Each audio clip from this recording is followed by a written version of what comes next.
Hi Capricorn, this is Job. Welcome po sa ating channel. By the way, Capricorn, this is your weekly Gabay Tarot reading from March 5 to 8, 2026. Gamitin ang reading na ito bilang gabay lamang. Tandaan Capricorn, ito po ay general reading.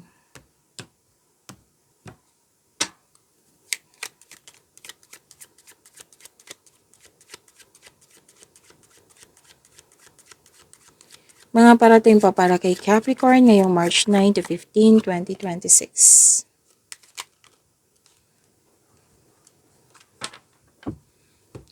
Ang ganda nito, Capricorn. Magandang kapalaran po. Good fortune. Yes, claim po ha. At sabi dito na may good luck, success through good fortune, victory, satisfaction guaranteed, may nabenta, tumaas yung sales, may milagrong magaganap. So, sabi ng card, give praise for all your abundance, your dreams come true. Yes. Kung sa mga nag-iisip dito ng anong tawag nito, negosyo, magagamit niyo po yung hidden talent niyo, yung unexpressed talents. Ito yung magbibigay ng yaman sa iyo. So at least may idea kayo, di ba?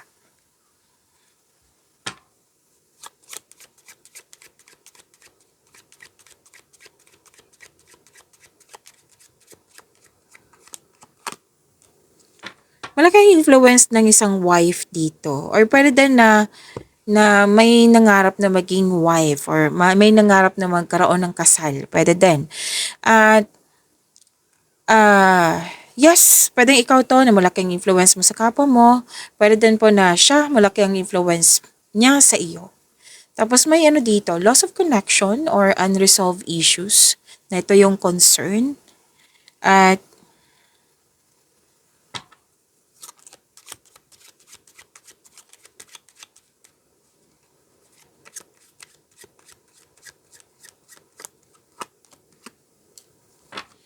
malalim mong iniisip. Contemplation, malalim mong iniisip nga. Plano, gumagawa ng plano, pwede din nagagawa kayo ng desisyon, pero nahihirapan kayo sa paggawa ng desisyon. This is thinking process. Pwede din nagkaroon ng self-study or nag-research kayo para makatulong to, para makagawa ka ng desisyon. Yan, meditating on your problems, digesting information. Yes, a form of daydreaming. Okay? And, ginagamit niyo po yung talino niyo.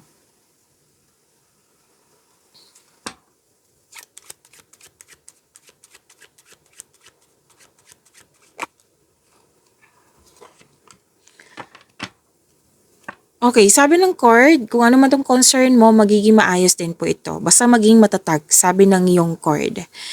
And may usapin dito tungkol sa long-lasting. Pwedeng bagay to, pwedeng relasyon, connection, stability. May usapin tungkol sa hometown.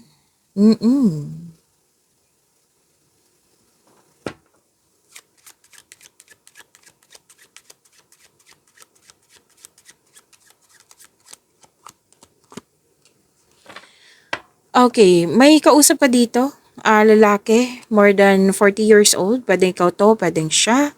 Na may kausap kayo. Pwedeng din brainstorming kayo. Pwedeng humingi ka ng advice sa kanya or siya yung nagbigay ng advice sa'yo. Kasi makaka-receive kasi ng wisdom message. Or pwedeng may nag-advise na patawarin yung sarili mo, patawarin nyo yung connection, para tawarin yung relasyon, connection mo sa isang tao, patawarin yung mga nangyari. Pwedeng ikaw to nagbigay ng nag-advise, offering guidance to some daily problem, or pwede din you're asking for an advice sa itong kausap mo na isang lalaki na more than 40 years old. Pwede din na may kausap ka na attorney, or di kaya ay nag-uusap tungkol sa kontrata. May pag-uusap din dito tungkol sa retirement.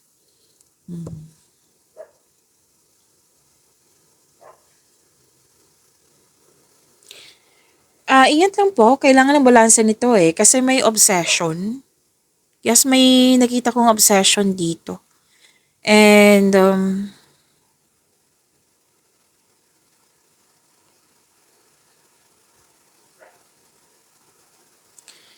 okay, so,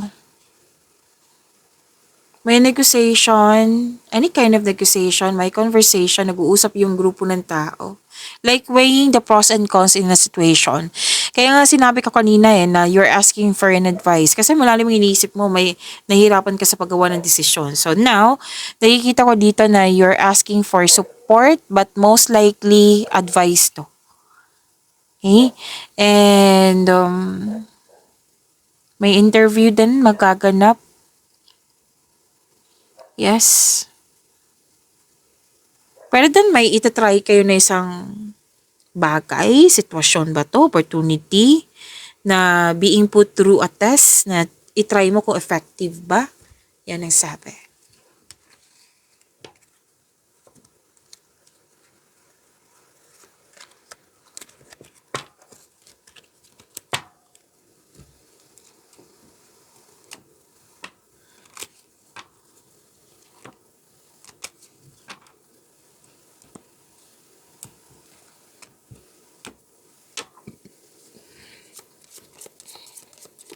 Angel number para kay Capricorn, abundance, angel number 888. Blessings are here and more are on the way. Let yourself feel the abundant flow of prosperity that is all around you. As you stand in your highest self, you attract all that you once were seeking. Giving is always the doorway to success. To attract more blessings, let us say the power of affirmation. Let us say, i-pause nyo po yung video para sabay-sabay tayong mag-recite kasi nakakabuti ito sa inyong energy. The more good I do in the world, the more abundant my life grows. I radiate an energy of loving guidance. So, abundance, claim po. Ang ganda ng blessings dito. Abundance, prosperity is yours. Okay, so claim po, Aquarius. Oh, bakit nasabi kong Aquarius? Capricorn po ito ha. Baka inisip kayo ni Aquarius po. Or kayo, iniisip niyo po si Aquarius.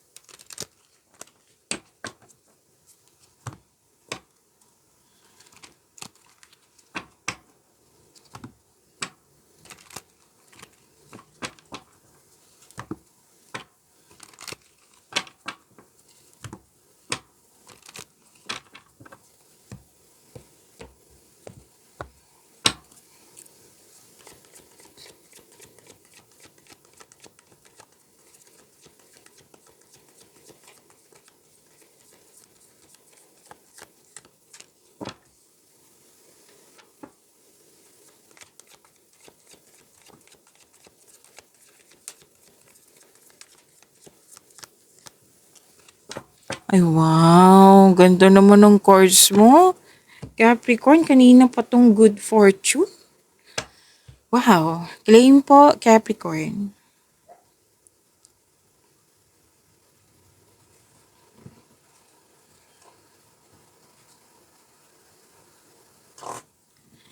Capricorn, maraming salamat po sa mga hindi nag-skip ng ads. Subscribe na po kayo sa ating channel at click bell notification para updated po kayo sa reading natin.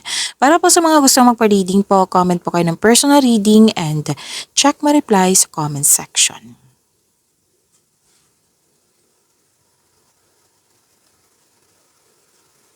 Okay, may natanggap kayong malaking blessings na sinasabi ng dalawang card na ito at naging generous kayo. Nagkaroon ng pagkakaisa, sharing resources. Makaka-receive ka ng regalo, tulong. Pwede din ikaw yung nagbigay. Pero most likely, receiving to receive. Makaka-receive din kayo ng malaking pera, pwedeng return in investment to, or pwede din pong promotion. Pagtaas ng kita, sweldo, allowance, or ng iyong posisyon. Hindi ka madamot. Ilan sa inyo ayaw magtanggap ng tulong or gift kasi feeling mo obligado mo ring magbigay sa kanila. May iba kasing tao na mahiling magbigay kasi dyan sila masaya katulad mo. Capricorn, so give back kung kaya mo, may sobra ka. Kung magiging komportable ka sa pagtanggap ng tulong, mas maraming kasaganaan ang dadaloy sa iyong buhay.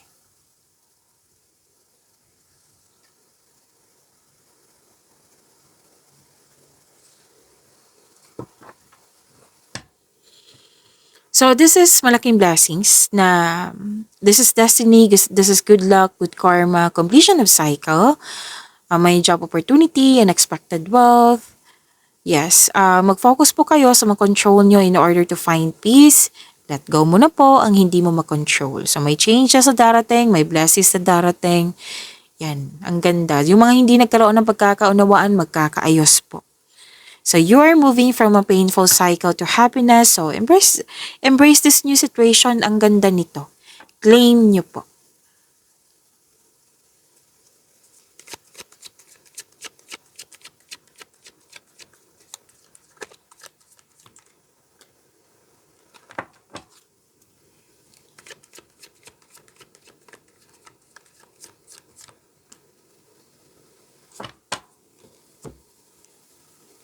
Sa career and money nyo po, Capricorn, um, kung nag-aantay ka ng job opportunity or kontrata, kailangan po maghintay kasi proseso po ito. Huwag niyong hayaan mainip kayo kasi alam niyo, ang sabi ng card, alam mong proseso ito, so kailangan maghintay. Habaan ang pasensya. Tapos sa kaperahan, huwag magdesisyon agad na mag-invest or maggasta sa isang bagay, kailangan ng time for reflection. Sabi ng iyong card.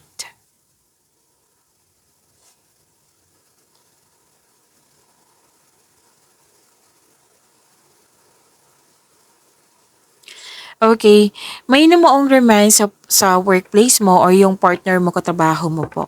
And pwede din po may business partnership na mangyayari or makipag-teamwork sa iyo. And sabi din dito na gustong-gusto mo yung career mo ngayon kasi nagbibigay po ito ng financial stability sa iyong buhay. At nagagawa mo yung passion mo at the same time.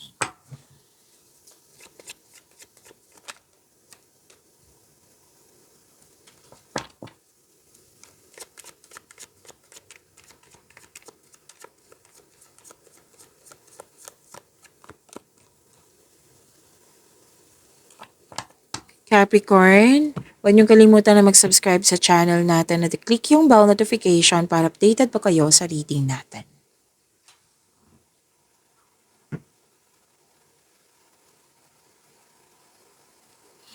Love life, self-love, partnership, and romance. May nakita kong celebration dito sa dalawang card na ito.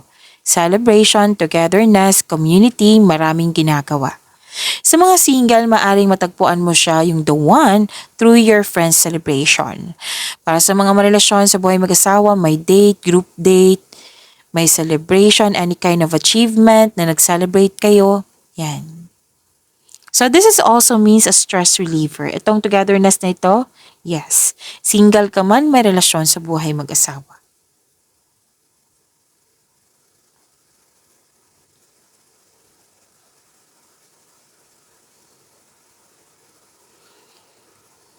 So masaya sa celebration na ito. Pwedeng may kasal na ganap, honeymoon, engagement. Ang ilan sa inyo nagpasya na magsama sa isang bubong. Oo. Pwede din may natapos kayong proyekto. Pwede din po na travel ito. Posibleng out of town, nagbakasyon. Wedding anniversary or literal talaga na kasal, monthsary, anniversary, or pagtatapos sa mga ginagawa niyo. Okay? So, pwede din natapos yung structure. Pwedeng bahay, sa negosyo ba? Yan. At sabi din dito, para sa mga single, parating na ideal partner mo. Mukhang excited ka dito, oh. Parating na or nasa harap mo na. Oo, so ang advice ng card dito, take things slow, kilalanin mo muna. So may proposal talaga, may wedding na mangyayari. Proposal, pangyayaring aminan, yan yung nakikita ko. Makakatanggap kayo ng magandang balita. At ang laki din ng influence ng single parent dito.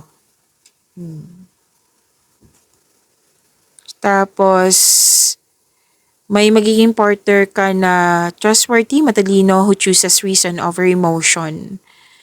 Ang lakas talaga ng energy ng single parent dito. And, sabi dito na, nandito po yung loss of connection sa isang tao na malapit sa iyo, na nagkaroon ka ng loss of connection. Pwede itong naalala ha. Oo.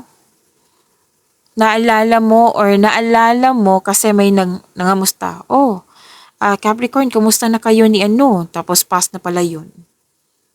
Pagyamanin niyo po yung blessings sa binigay sa inyo, Capricorn. See you tomorrow. Maraming salamat.